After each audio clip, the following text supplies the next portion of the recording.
The International Monetary Fund could be unable to bail out Ukraine. It all depends on whether the country's debt to Russia is deemed, quote, official or not. Earlier, the IMF pledged its support to Ukraine and said it would provide a $17.5 billion loan. It's part of a bigger support package of almost $40 billion that Ukraine will get over the next 4 years. However, if the debt to Russia is classified as official, it might stand in the way of Kiev getting the money. That's because the IMF can't loan to countries that are behind on their repayments to other governments.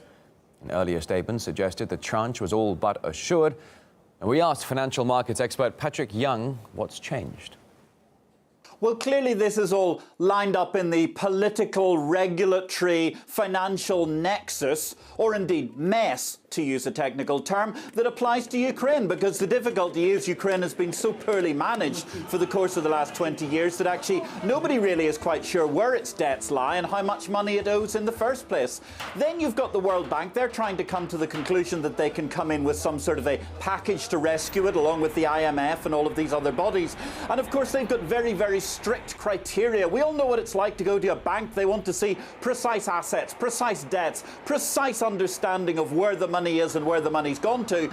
The difficulty is when a country's run like Ukraine, it's very, very murky as to where that money has been, where it's going, or where it might end up in the future. Moreover, you've then got the political problem, which, as we all know, Ukraine has become this incredible marchland, if you like, a frontier between East and West, and therefore we have a great deal of political shenanigans going on in the background, where certain people are desperate to see a bailing out take place of Ukraine, no matter what the cost, and indeed the cost only seems to ever rise.